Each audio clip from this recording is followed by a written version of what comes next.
हम देश के नौजवानों को फ्री कोचिंग देने का एक पूरा नेटवर्क हम खड़ा करने वाले हैं। आपने अपने बच्चों का बेहतर भविष्य का सपना देखा कि उसे डॉक्टर इंजीनियर बनाओगे, और सोचो आपके बच्चों की तैयारी के लिए जो कोचिंग फीस है वो लगे ही नहीं। मतलब जो मिडिल क्लास का बच्चा कोटा और दिल्ली जाकर लाखों की फीस भरता है, उसे फ्री में ही कोचिंग उसके फोन में मिलने लगे। क्योंकि 15 अगस्त 2026 को लाल किले से प्रधानमंत्री मोदी ने एक बड़ा ऐलान किया है।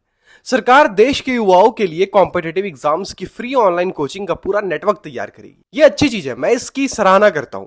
लेकिन सोचिए इसकी जरूरत क्यों पड़ी। भारत में जेई, नीट और यूपीएससी जैसे परीक्षाओं का कंपटीशन इतना ज्यादा है कि कई परिवार अपने बच्चों की कोचिंग के लिए कर्ज तक ले लेते हैं। बच्चा सिर्फ एग्जाम्स का प्रेशर नहीं झेलता, बल्कि परिवार के उस कर्ज का भी प्रेशर उसके ऊपर आ जाता है। और यही वजह है कि कोटा जैसे शहरों में कोचिंग कल्चर को लेकर सालों से सवाल उठते रहे हैं। अब सरकार का कहना है कि देश के डिजिटल पब्लिक इंफ्रास्ट्रक्चर और बेहतरीन टीचर्स को एक साथ लाकर ऐसी व्यवस्था बनाई जाएगी जहां छात्रों को घर बैठे क्वालिटी कोचिंग्स मिल सके। देखिए, इस फ्री कोचिंग इंफ्रास्ट्रक्चर को देखने का जो मेरा नजरिया है वो बड़ा साधारण सा है। इस देश में स्कूली शिक्षा शुरू से ही मुफ्त है। बाद में सरकार ने मिड डे मील के जरिए खाना भी मुफ्त देना शुरू किया। लेकिन आज की तारीख में जब देश की आजादी को 80 साल हो गए हैं, तो हम आप सबको पता है कि सरकारी स्कूल की स्थिति क्या है। और मिड डे मील में कभी छिपकली, कभी सांप तो कभी पानी वाला दाल दिया जाता है।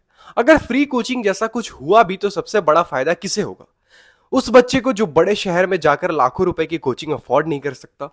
लेकिन कहानी इतनी आसान भी नहीं है, क्योंकि फ्री ऑनलाइन कोचिंग का मतलब सिर्फ यूट्यूब पर लेक्चर डाल देना नहीं है।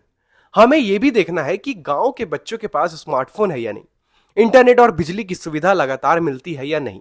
अगर मैथ्स का कोई सवाल समझ नहीं आया तो डाउट कौन सॉल्व करेगा? लाखों बच्चों को मेंटोर कौन करेगा? और क्या जेई, नीट और यूपीएससी जैसी परीक्षाओं के लिए अलग अलग भाषाओं में उतनी ही अच्छी स्टडी मटेरियल और टीचर्स उपलब्ध होंगे?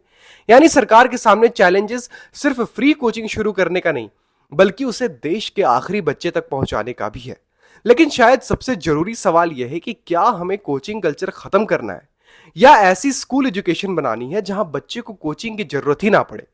क्योंकि असली शिक्षा वो नहीं जिसमें बच्चा 12 घंटे एक कमरे में बैठकर सिर्फ परीक्षा की तैयारी करे।